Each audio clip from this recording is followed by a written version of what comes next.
মেয়ের জন্মদিনটা প্রতিটি মায়ের কাছে হয়তো খুব স্পেশাল, খুব সুখের একটা দিন। কেননা সন্তান যেদিন জন্মগ্রহণ করে, মায়ের কোল আলো করে পৃথিবীতে আসে, ওই দিনের সুখটা বোধহয় আর কোনো কিছুতেই পাওয়া যায় না। প্রত্যেকটা মেয়ের তার মায়ের কাছে কি সেটা আসলে প্রত্যেকটা মাই জানে। আর আমি তো সবসময় একটা কথাই বলতে চাই, আমি সবসময় আমার মেয়ের জন্য দোয়া করি সে যেন ভালো মানুষ হয়। আর প্রত্যেকবারই আল্লাহর কাছে দোয়া করি, ওর জন্য অনেক অনেক শুভকামনা থাকেই, বাবা মা হিসেবে যতটুকু আমাদের দরকার। তো সেদিনের দিনটাও শুরু হয়েছিল, তবে এরকম যে হবে এটা ভাবতে পারিনি। কি হয়েছে অবশ্যই বলবো, তার আগে ইন্ট্রোটা দিয়ে নিই। আসসালামু আলাইকুম, hello everyone, welcome back to my page, welcome back to my YouTube channel. যারা যেখান থেকে দেখছেন সবাইকে শুভেচ্ছা। আর নিশ্চয়ই সবাই ভালো আছেন, আলহামদুলিল্লাহ আপনাদের দোয়ায় এখন আমরাও ভালো আছি। গত কয়েকদিন হয়ে গেল আমি আমার মেয়ের বার্থডে ভিডিওটা আপলোড করিনি, তার একটা বিশেষ কারণও ছিল। তাই ভাবলাম আজকে আপনাদের সাথে শেয়ার করি সেদিন আসলে কি হয়েছিল। তো বাবা এবং মা তার বাচ্চাটা যখন পৃথিবীতে আসে, বাবা মা তার বাচ্চাদেরকে আসলে প্রত্যেকটা বাচ্চা, সেটা যদি 10টা বাচ্চাও হয়, তাদের জন্য সেম ভালোবাসা, মায়া, মমতা সব কিছু কিন্তু ওই 10টা বাচ্চার বাচ্চার সবার কাছে সমানভাবেই থাকে। আর সেখানে তো আমার হচ্ছে এক ছেলে এক মেয়ে, তারা তো অবশ্যই আমার কাছে অনেক স্পেশাল। আমি সব সময় স্পেশাল ফিল করি যে আমার আলহামদুলিল্লাহ এরকম ছেলে এবং এরকম একটা মেয়ে আছে। জীবনে অনেক লেখাপড়া করেও যে ভালো মানুষ হতে পারে এমনটা কিন্তু নয়। ওভারঅল একটা মানুষকে আমরা আসলে কি দিয়ে বিচার করতে পারি? তো যে কথাটা বলবো বা যে কথাটা বলতে চাই, সবসময় বলি যে আল্লাহ আমার বাচ্চাদেরকে ভালো মানুষ বানাও।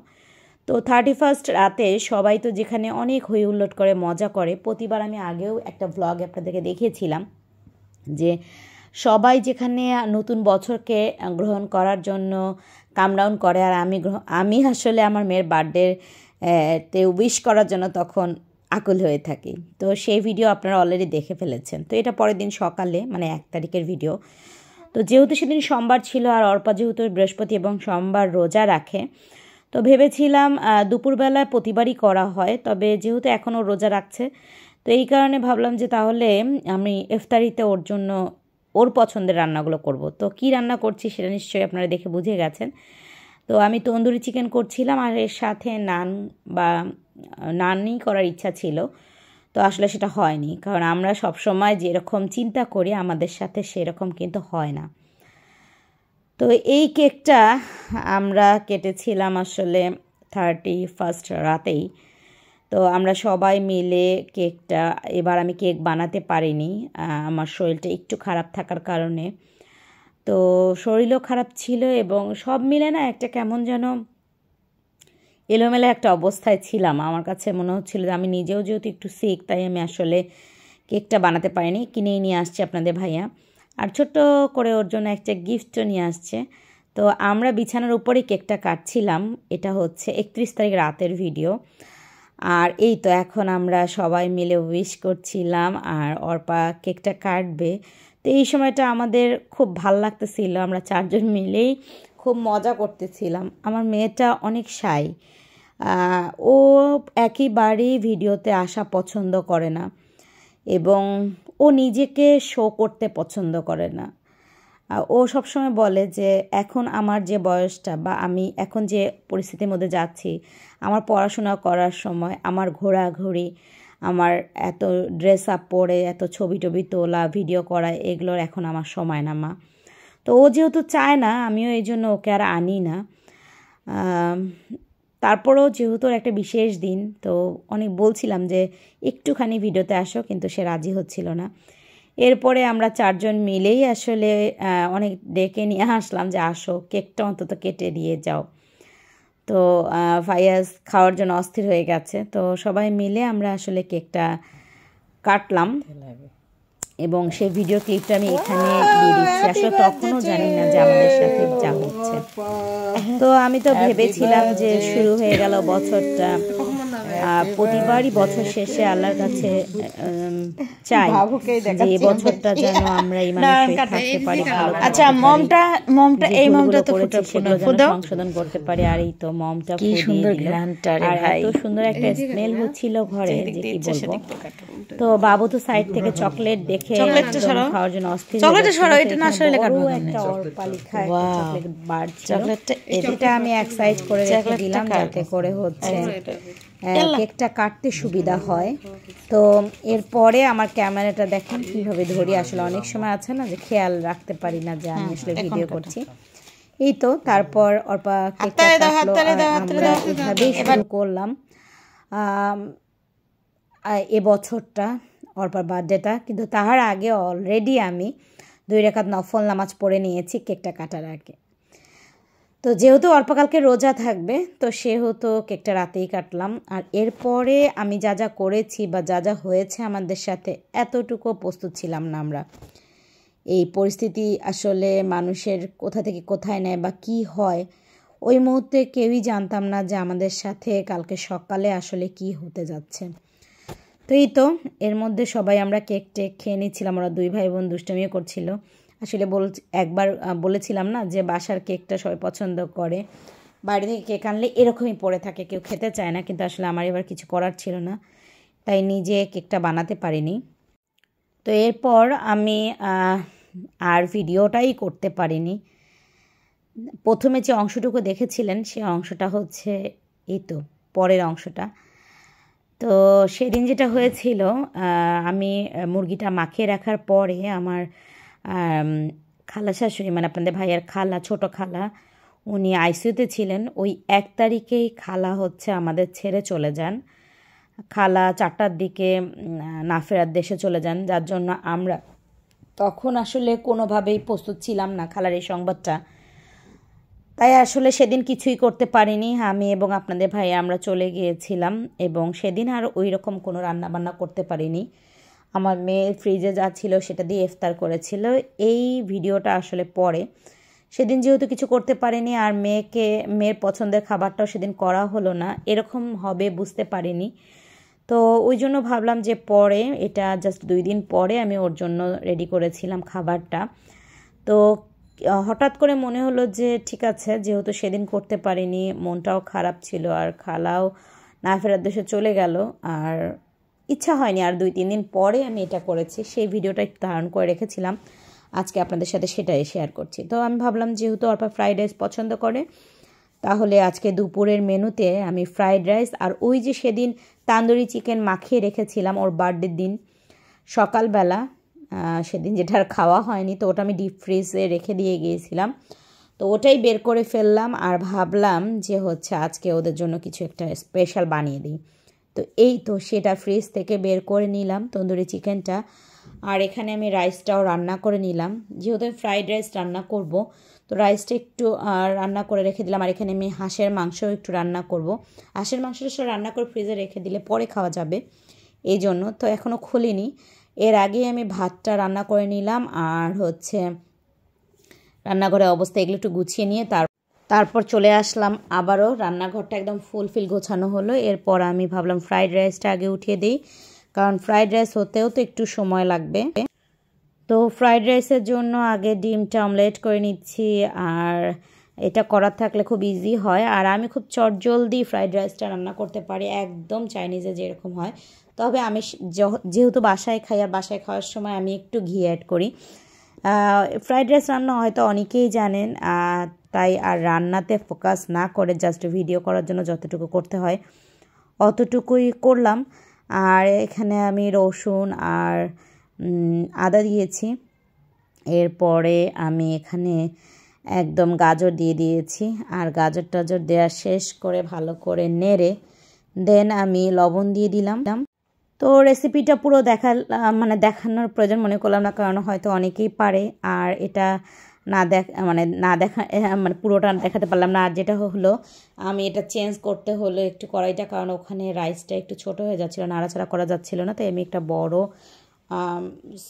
ফ্রাই প্যান টাইপের বের করে এখানে আমি কড়াই চেঞ্জ করে নিলাম, যাতে করে নাড়াচাড়া সুবিধা হয়, কারণ ফ্রাইড রাইসটা তো নাড়ার উপরেই রাখতে হয়, আর জালটা যেহেতু একদম হাই থাকে, তো এটা চেঞ্জ করে নিলাম। এরপর আমি যা যা দিতে হয় সেগুলো সব দিয়ে দিলাম। এখন ফিশ সস দিয়ে দিচ্ছি। আর একদম চাইনিজ স্টাইলে করতে গেলে সস যা যা ইউজ করে রেস্টুরেন্টে সবটাই আসলে না দিলে মজা হয় না। তো সব কিছু দেওয়া শেষ। আমার রান্নাটাও মোটামুটি ডান। ফ্রাইড রাইস খুব দ্রুতই শেষ হয়ে যায় রান্না, যেহেতু রাইসটা হচ্ছে রান্না করাই থাকে, তো বাকি ইনগ্রিডিয়েন্টস আর বেশিক্ষণ সময় লাগে না। তো ফ্রাইড রাইসটা রান্না শেষ করে দেন আমি ভেজিটেবলটা উঠাবো, সেটারও কিছু অংশ আপনাদের সাথে শেয়ার করব। এই তো রাইস রান্না ডান। এখন জাস্ট একটু আমি ঘি দিয়ে একটু ঢেকে রাখবো, কারণ ওই যে বলেছিলাম ঘি দিয়ে একটু ঢেকে রাখলে স্মেলটা ভালো লাগে, আর মানে স্মেলটার কারণে আসলে রাইসটাই ভালো লাগে। তো এই তো দিয়ে দিলাম ঘি। এরপর ঢাকনি দিয়ে পাশের চুলায় এটাকে ট্রান্সফার করে দিব। তারপর আমি একটু চাইনিজ ভেজিটেবল রান্না করব। এরপর চটজলদি আমি চাইনিজ ভেজিটেবলটা রান্না করে ফেললাম। আর এখন আমি তন্দুরি চিকেনটা ফ্রাই করে ফেলবো, সেটা খুব ইজিলি করে ফেলবো। সব রেডি থাকলে আসলে রান্না করতে বেশি সময় লাগে না, তবে যদি সব রেডি না থাকে তাহলে আসলে ভেজাল। তো যাই হোক, আমার যেহেতু সব কিছু মোটামুটি রেডি ছিল, ফ্রাইড রাইস শেষ, ভেজিটেবল শেষ, এখন শুধু তন্দুরি চিকেনটা করে ফেলবো, আর হাঁসের মাংসটা তো আমি পরেই রান্না করব। তো এই তো এর মধ্যে আমার একটা ফোন আসছিল, তো একটু ফোনটা কথা বললাম।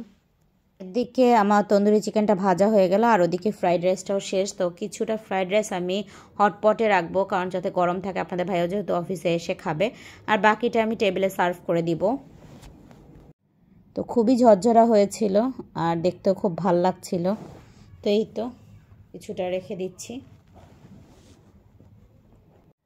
আর এই যে আমার তন্দুরি চিকেনটা হয়ে গেছে, কতটা ইয়াম্মি হয়েছে দেখে নিশ্চয়ই বুঝতে পারছেন। এরপরে আসলে টেবিলে একটু সার্ভ করে দেওয়ার পালা।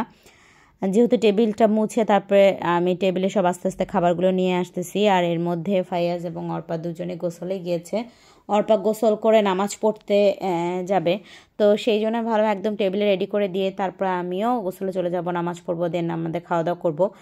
তো এই সুযোগে আমি ভাবলাম যেহেতু সেদিন তো আসলে কিছু করতে পারি নাই, তাই আজকে একটু অর্পার প্লেটটাকে একটু সাজিয়ে দেই। তো যেমন চিন্তা করলাম সেরকমই করে ফেললাম। একটু প্লেটটাতে ফ্রাইড রাইস দিয়ে দিচ্ছি, তন্দুরি চিকেনটা দিয়ে দিচ্ছি। আর সাজিয়ে গুছিয়ে যে কোনো জিনিস যখন আপনি সামনে দিবেন সেটা কিন্তু দেখতেও ভালো লাগবে আর খেতেও মানে ভালো লাগবে। বলে না যে দেখতে সুন্দর হলে খেতে ভালো লাগে। তো যাই হোক, খেতেও ভালো ছিল, দেখতেও সুন্দর লাগাচ্ছি, মেয়েকে স্পেশাল ফিল করাচ্ছি।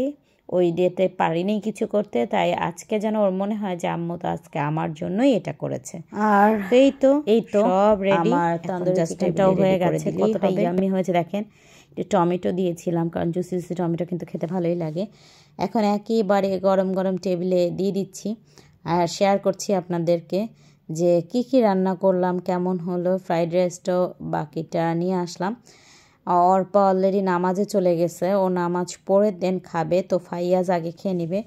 তো যেহেতু অর্পার স্পেশাল ডেতে আমার এই আয়োজনটা করার কথা ছিল, সেদিন যেহেতু করতে পারিনি, তাই আজকে ভাবলাম ওর প্লেটটা সুন্দর করে গুছিয়ে দিই। তো এই তো একটা সুন্দর ব্ল্যাক অ্যান্ড হোয়াইট একটা প্লেট নিয়ে নিলাম। তারপর খুব সুন্দর করে ফ্রাইড রাইসটা দিয়ে দিলাম, তন্দুরি চিকেনটা দিয়ে দিলাম। ও জানেও না যে আমি এগুলো গুছিয়ে দিচ্ছি, কারণ ও তো নামাজে। আর ফাইয়াজ অলরেডি খেতে বসে গেছে। তো ফাইয়াজ বলতেছিল যে আমার ক্ষুধা লাগছে, আমি আগে খেয়ে নিই আর বোনও নামাজ পড়ে আসুক। ভাবলাম যেহেতু স্পেশাল ডেতে হয়নি কিছু করা, গোছানো হয়নি, তাই একটু গুছিয়ে দিই, ওর দেখে ভালো লাগবে। তো এই তো আর শসা টমেটোগুলো আর আলাদা করে সালাদ করলাম না, জাস্ট কেটে নিলাম। আর এরপর আমি সব কিছু দিয়ে প্লেটটা রেডি করে দিচ্ছি। একটু ভেজিটেবল দিয়ে দিব। আর যা আসলে করেছিলাম আয়োজনটা একটু সাজুগুজু করে দিই প্লেটটা যাতে সুন্দর লাগে, ও দেখে যেন একটু খুশি হয়। কারণ আমার তো সবসময় চেষ্টা থাকে যে আমার বাচ্চারা কোন জিনিসটা পেলে, কোন জিনিসটা দেখলে ওরা নিজেকে একটু অনার ফিল করবে, স্পেশাল ফিল করবে। তো এই জন্য আমি আসলে একটু সাজিয়ে দেওয়ার চেষ্টা করেছিলাম। তো এই ছোট্ট ব্ল্যাক কালার বাটি একটা রাখলাম, যেখানে একটু ভেজিটেবল সার্ভ করব। আজকের ভেজিটেবলটাতে আমি চিকেন এবং প্রন দুইটাই আমি ইউজ করেছি, যাতে করে হচ্ছে খেতে একটু ভালো লাগে। হ্যাঁ, ভেজিটেবলটা অনেক মজা হয়েছিল। আর চাইনিজ ভেজিটেবল আমার এমনিতেও ভালো লাগে, তো বাসায় করি আর বাইরে থেকেই খাই, দুটোই ভালো লাগে। তো এই তো সব কিছু দিয়ে প্লেটটাকে সুন্দর করে গুছিয়ে নিলাম। আপনি যতই সুন্দর মজার রান্না করেন না কেন, সেটা যদি সুন্দর করে প্রেজেন্ট না করতে পারেন, তাহলে কিন্তু কেন যেন সব কিছু মানে একটু কেমন যেন একটু মনে হয় কী যেন কমতি ছিল। তো আমি সবসময় চেষ্টা করি ঈদের বা বিশেষ বিশেষ দিনগুলোতে একটু আমার বাচ্চাদের, আমার ফ্যামিলির মানুষগুলোকে স্পেশাল ফিল করাতে। সাথে একটা মিষ্টি দিয়ে দিলাম ব্ল্যাক কালার একটা ছোট্ট একটা বাটিতে। এই তো ছিল আমার আয়োজন আজকে। তো আপনাদের সাথে ছোট্ট না, বেশ অনেক বড় একটা ব্লগ শেয়ার করলাম, যদিও জানি না এত বড় ব্লগ কেউ দেখবেন কি না। যদি ব্লগের বা ভিডিওর কোনো অংশ ভালো লেগে থাকে তাহলে অবশ্যই কমেন্ট করবেন কেমন লাগলো।